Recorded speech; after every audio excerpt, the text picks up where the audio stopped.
Esse é o Mundo em Revolução e nós vamos falar agora sobre a situação em Israel, hoje, dia 26 de junho de 2025, às 3 horas da tarde aqui no Rio de Janeiro, 9 da noite lá em Jerusalém, no momento que eu gravo esse vídeo. E, bom, as notícias que nós temos hoje são dois conjuntos de notícias bem diferentes. O primeiro é que parece que vai haver um acordo sobre Gaza também. O Trump está conversando com o Netanyahu e está querendo forçar um acordo ali na faixa de Gaza também para encerrar essa operação na faixa de Gaza, né? A expectativa é que em 2 semanas esse acordo saia. Vamos entender o que é. A gente não tem muitas informações ainda sobre esse acordo, mas parece que está havendo, né, alguma coisa aqui nesse sentido. Incluiria o aumento dos acordos de Abraão. Vocês lembram que foi aquele acordo que Israel fez com os Emirados Árabes Unidos e com alguns outros países árabes para normalizar as relações e acabar com briga e todo mundo reconhecer o Estado de Israel. Enfim, pode ser que seja uma saída. Vamos ver o que vai ter nisso daí. Agora que o Irã está enfraquecido, isso pode ser uma coisa interessante, né? Outro ponto importante é que está havendo uma briga muito grande na faixa de Gaza entre aquelas famílias mafiosas que tem lá, aqueles grupos mafiosos que tem lá, e o Hamas, né? O Hamas está muito enfraquecido, praticamente acabou, de forma que esse pessoal tenha caçado o Hamas. E para piorar a situação, o Hamas matou um filho de um desses líderes, desses clãs que tem ali na faixa de Gaza, e isso fez uma revolta muito grande. O pessoal do Hamas está sendo caçado por esses clãs ali na faixa de Gaza, né? Isso não deixa de ser um desdobramento interessante para Israel. Eu só quero lembrar a vocês que essas pessoas não são boas pessoas, não, tá? Assim, todo Estado é uma máfia no final das contas, né? Bom, agora, além disso, a gente tem também muita operação israelense aqui no sul do Líbano, de ontem para hoje. Esse é um conjunto de informações. O outro conjunto de informações é a coletiva de imprensa que o Pete Hegseth e o chefe do Comando-Maior americano deram, né, sobre a questão do ataque em Fordo. Eles esclareceram um monte de coisa. E olha só, eu estou convencido, eu já estava convencido que a coisa realmente tinha se destruído Fordo completamente, né, a usina lá no Irã, completamente. Mas eu achei que foi bastante interessante a descrição deles. A gente vai explicar aqui os argumentos que eles colocaram. Por exemplo, onde a gente via 3 furinhos assim, a gente estava achando que foram 3 mísseis ali, né? Não, foi um míssil só.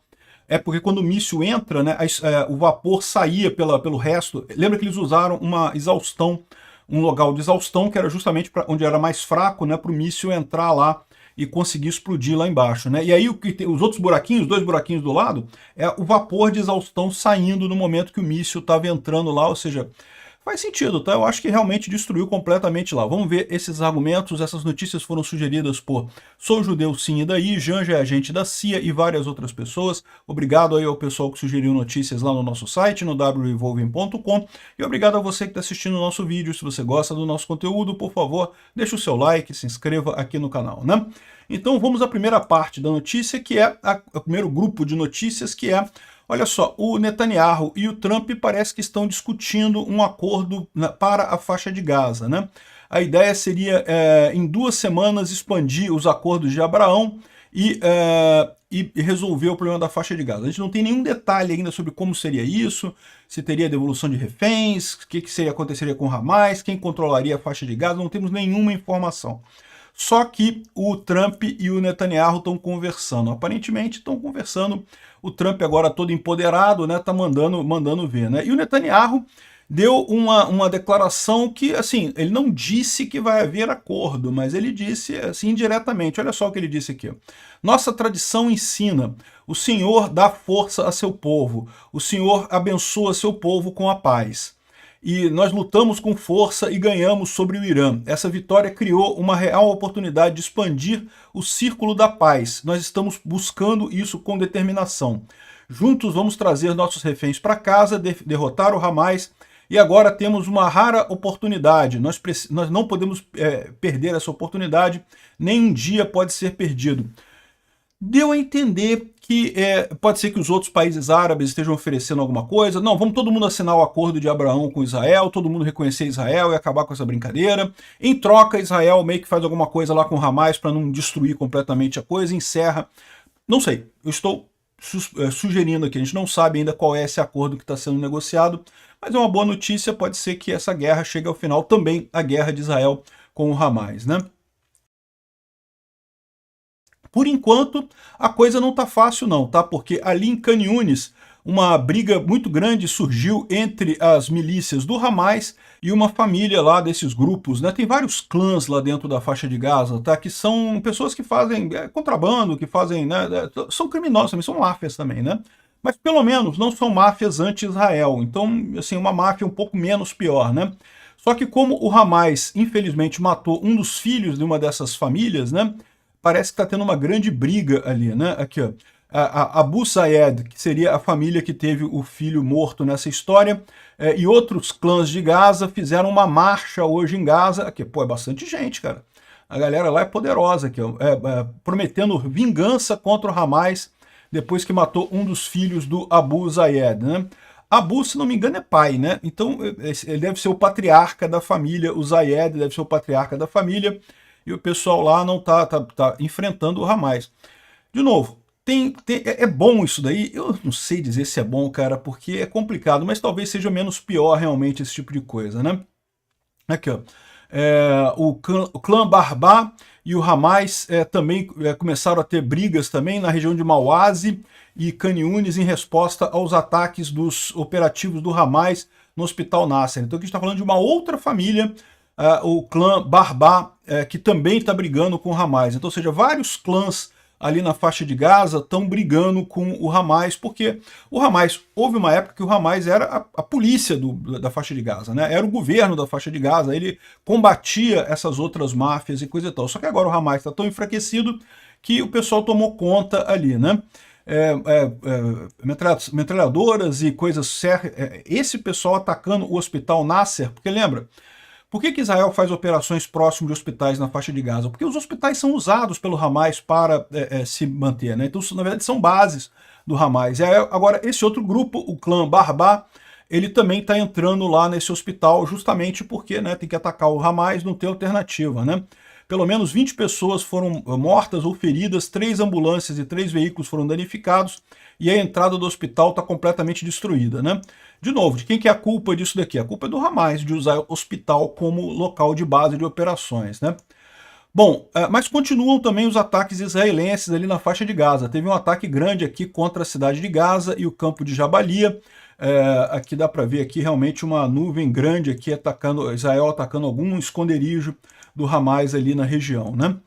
Bom, continuam a questão da distribuição de comida lá na faixa de Gaza, continua a complicação toda aqui, e rumores sobre a parada da ajuda não chegaram em Gaza, ou seja, ainda continua entrando caminhão aqui na faixa de Gaza. Tem gente falando que parou a ajuda humanitária em Gaza e não parou não, continua a ajuda humanitária em Gaza sim, né?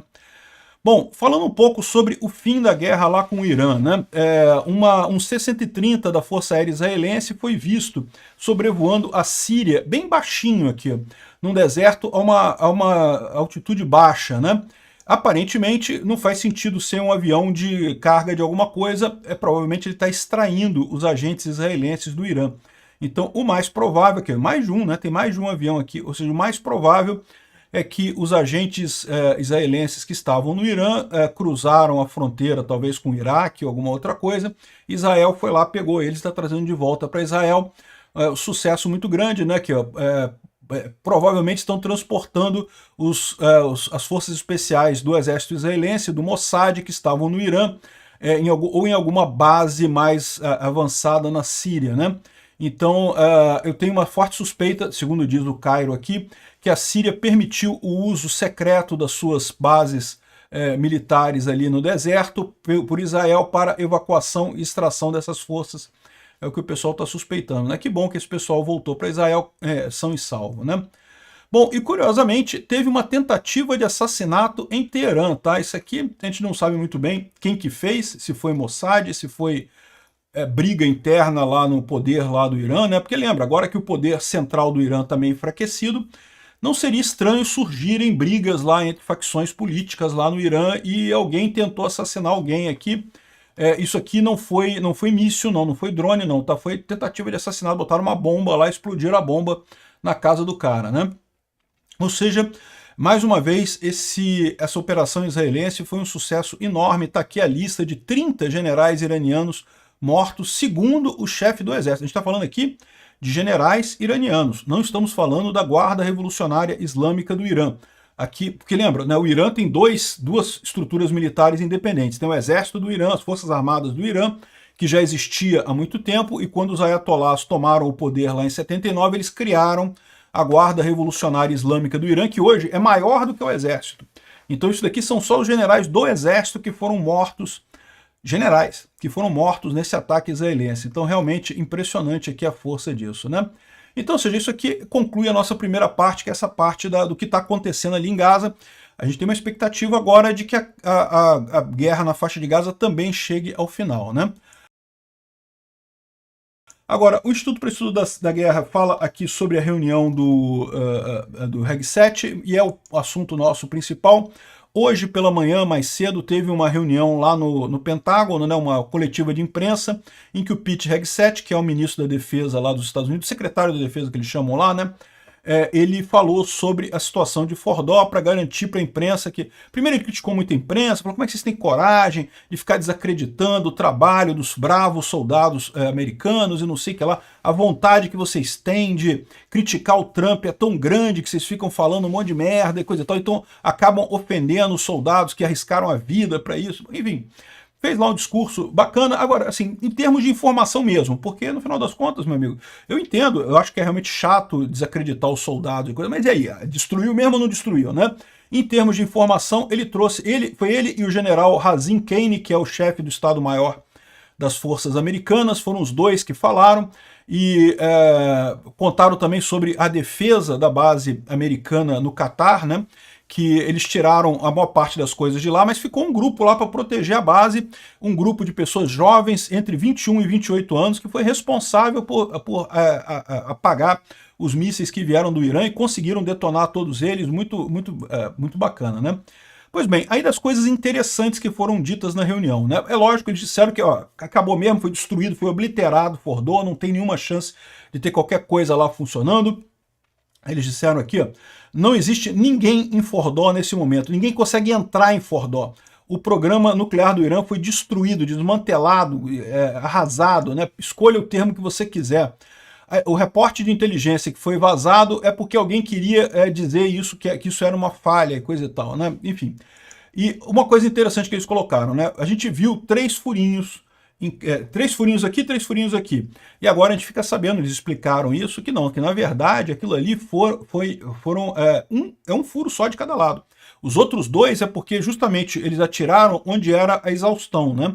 Para ser o caminho mais fácil de chegar até as centrífugas lá embaixo. Então, como eles jogaram a bomba ali, os gases superaquecidos acabaram criando, né, acabaram vazando no resto da coisa e daí abriram esses 2 buracos aqui. Aqui já tinha um furo mesmo de ventilação, mas foi esse furo que a bomba entrou, ou seja, foram 14 bombas no total, 12 só aqui em Fordó.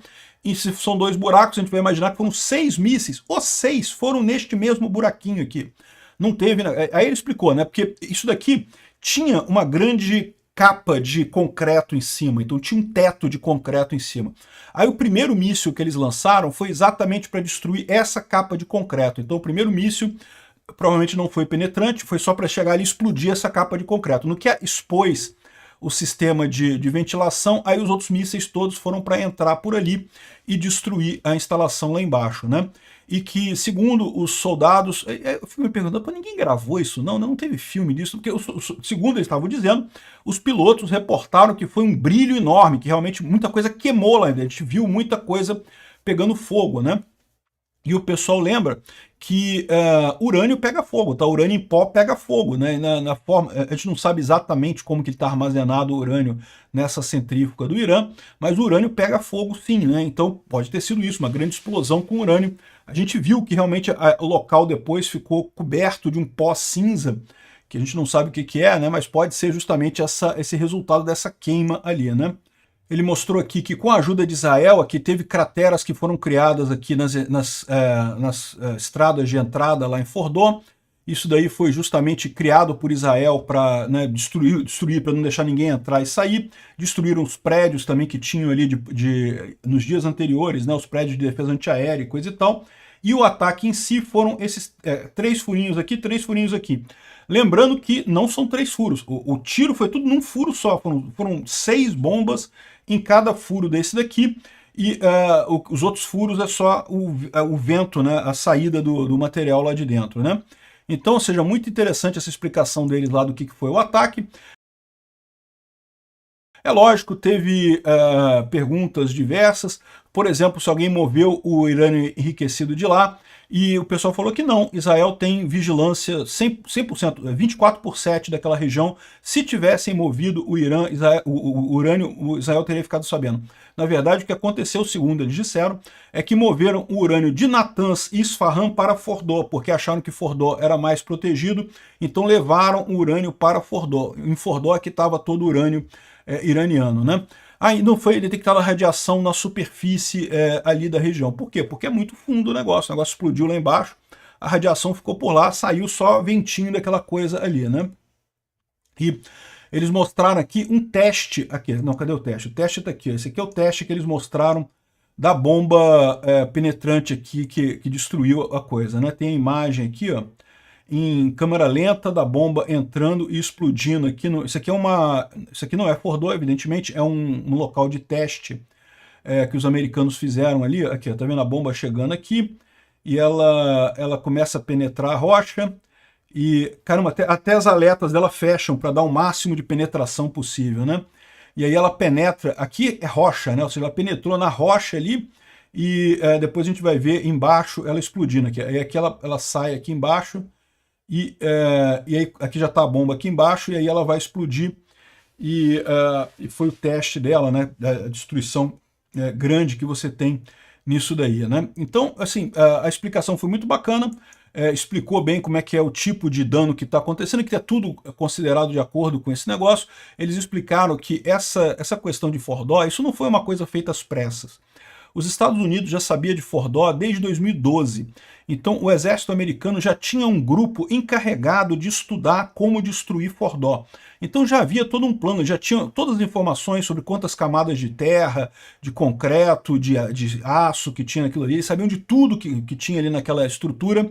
Já tinham feito todas as contas, as simulações e coisa e tal. Eles usam supercomputadores. O cara aqui, o chefe do Estado-Maior aqui, o general fulano de tal aqui, general Hazim Kane, falou que o exército americano as forças armadas americanas é uma das maiores usuárias de supercomputadores nos Estados Unidos, exatamente porque faz essas simulações e coisa e tal.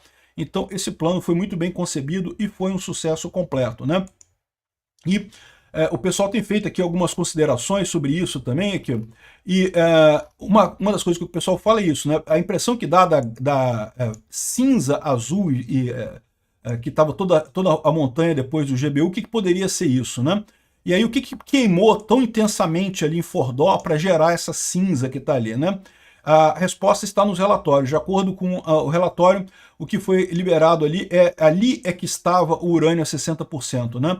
Na verdade, o que eles sabem da vigilância que eles fizeram no Irã é que moveram de Isfahan e de Natanz, moveram o urânio para Fordó, porque achavam que Fordó seria o lugar mais protegido, mais difícil dos Estados Unidos destruir, né? Então, aqueles caminhões que a gente viu em Fordó no último dia eram para cobrir as entradas da coisa ali, né? E, aliás, eles disseram que também botaram mais terra em cima do ponto do duto de ventilação, porque eles sabiam que era um ponto vulnerável também, né? Então botaram mais terra ali em cima, mas não adiantou nada.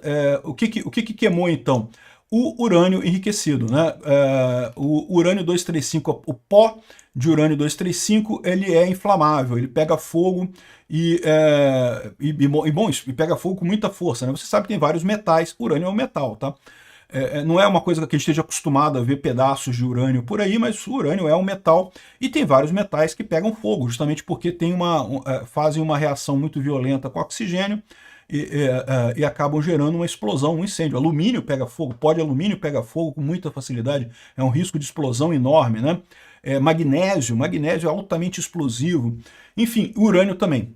A gente não está acostumado a ver isso porque não é todo dia que o pessoal explode urânio, né? Ou bota fogo em urânio, mas é o que acontece aqui. Então, a temperatura adiabática da chama é em torno de 3.700 Kelvin a 4.800 Kelvin, ou seja, quase a temperatura da superfície do Sol. A temperatura da superfície do Sol é 6.000 Kelvin, né? Então, ou seja, urânio é altamente inflamável e ele tem que estar em pó fino para poder passar pelas centrífugas. Então, muito provavelmente foi isso que aconteceu e o ataque deve ter sido muito danoso, realmente deve ter destruído completamente a coisa. Eles falaram ainda que tem evidências de que a montanha cedeu um pouquinho, ou seja, se a montanha cedeu um pouquinho que seja, é sinal de que alguma estrutura que estava lá embaixo foi esmagada, né? O tamanho, foi toda a caverna cavada pelos iranianos, ou só parte dela, a gente não sabe, mas pelo menos alguma parte desabou lá embaixo, né? Então é isso daí. No final, a única pergunta que o Reg 7 ficou chateado é que perguntaram para ele por que você não reconheceu as mulheres pilotos, né? Só falou, agradeceu aos garotos e coisa e tal. Bom, aí ele falou, não, pô, peraí, não, é lógico que a gente agradeceu as mulheres também, teve pilotos que participaram, pilotos mulheres que participaram também. A questão é que lá no inglês, tal como no português, quando você fala no coletivo, a norma gramatical você usa o masculino, né? Se é justo ou não é justo, aí é uma outra questão, mas o fato é, né? Se você tem uma escola que tem professores homens e professoras mulheres, né? Quando você se refere a todos os professores daquela escola, você chama de professores, não de professores e professoras, enfim, é um detalhe isso daqui. Ele próprio reconheceu, haviam sim mulheres piloto nesses aviões que fizeram o bombardeio lá dos B-2, né? Bom, mais informação que a gente tem aqui é a questão lá de Natanz, tá? Natanz também foi atingida pela Bunker Buster, e aí tem uma novidade aqui em Natanz, porque o Irã já começou a reparar o lugar aqui, ó. Já tampou o buraco, botou umas tendas aqui, tá fazendo alguma coisa aqui, e aí a grande dúvida que fica é por que eles tiveram tanta pressa em fechar essa coisa, né? A gente não sabe. Veja, a entrada para o complexo é isso daqui, então a entrada está totalmente destruída. Deixa eu tirar minha cara daqui para vocês verem. Essa daqui, ó, isso aqui é a entrada. Lembra que eles entram por aqui, os túneis passam aqui por baixo. No primeiro ataque israelense, eles destruíram completamente a entrada, uma forma de destruir as centrífugas aqui, né? Agora, a gente não sabe o que eles estão fazendo aqui, mas eles tamparam o buraco aqui que estava aqui e estão fazendo obras aqui em Natanz, né? O que vai acontecer aqui a gente não sabe. De qualquer forma, temos outras informações interessantes. Segundo estão dizendo, quem negociou a paz com os Estados Unidos não foi o Khamenei não, meu amigo. O Khamenei já está meio que, deixaram para lá o cara já. Não foi ele que tomou a decisão não, né? Já tem outras pessoas envolvidas, né? E o Trump ainda deixou claro nessa conferência de imprensa, desculpa, numa outra conferência de imprensa, a Caroline Leavitt, que é a porta-voz do Trump, falou que, olha só, se precisar atingir o Irã de novo, a gente vai atingir de novo, não tem problema não. O Trump não tem medo de usar força. Acho ótimo isso, acho que é uma coisa bem positiva, né?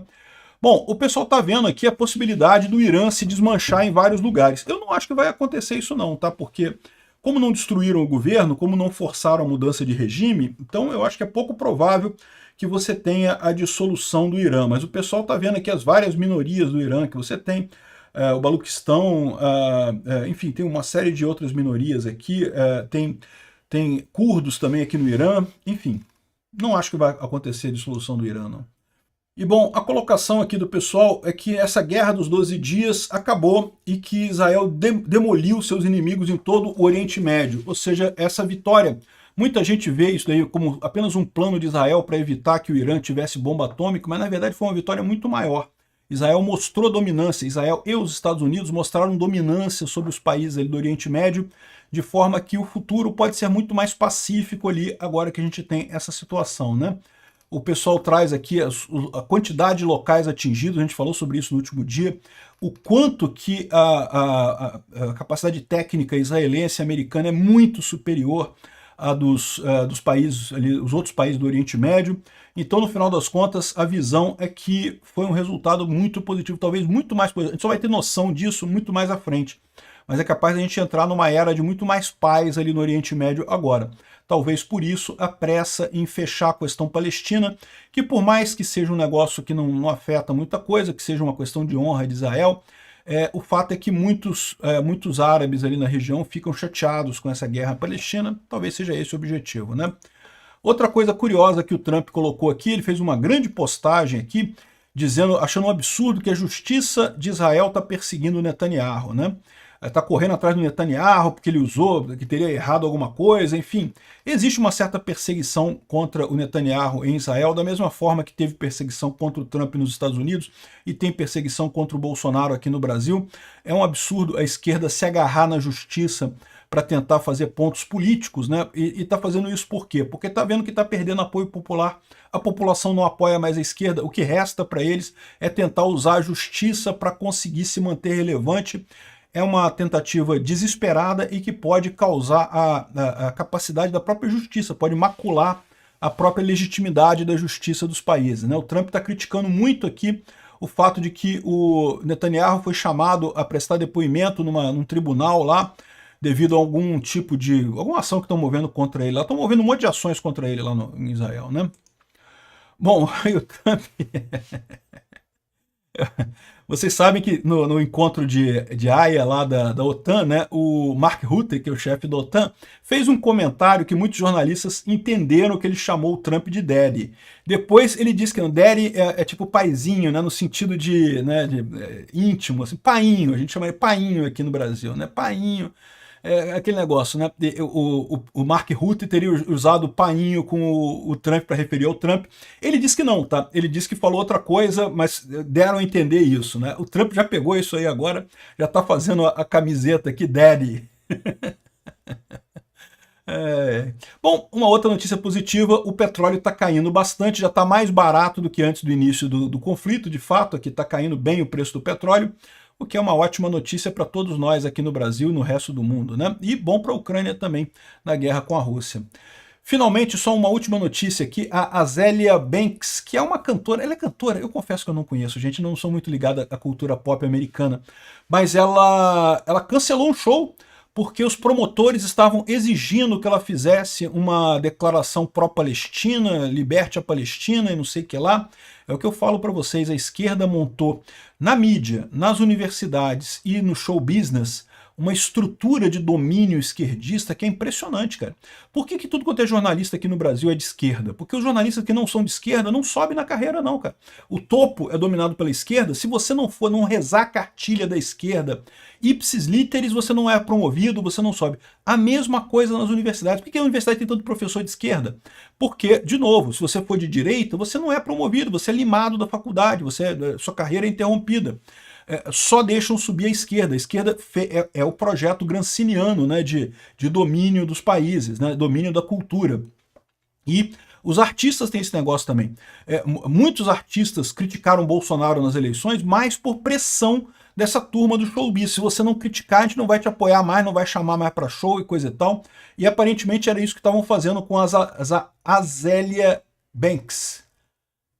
Exigindo que ela falasse Palestina livre, não sei o que lá, ela se recusou, cancelou os shows todos, porque disse que não vai fazer isso daí, que não tem nada contra os palestinos, mas ela não tem essa posição, então ela não vai falar isso. Parabéns para ela, acho muito, muito justo o que ela colocou. E fico alerta para você entender como é que funciona a coisa no showbiz no Brasil.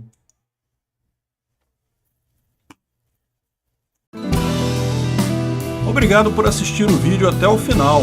Além de curtir, compartilhar e se inscrever no canal, considere se tornar patrocinador com valores a partir de R$ 1,99. Clique no botão Seja Membro abaixo para saber as condições e vantagens de patrocinar o canal. Mais informações sobre o nosso projeto, visite nossos sites indicados na tela.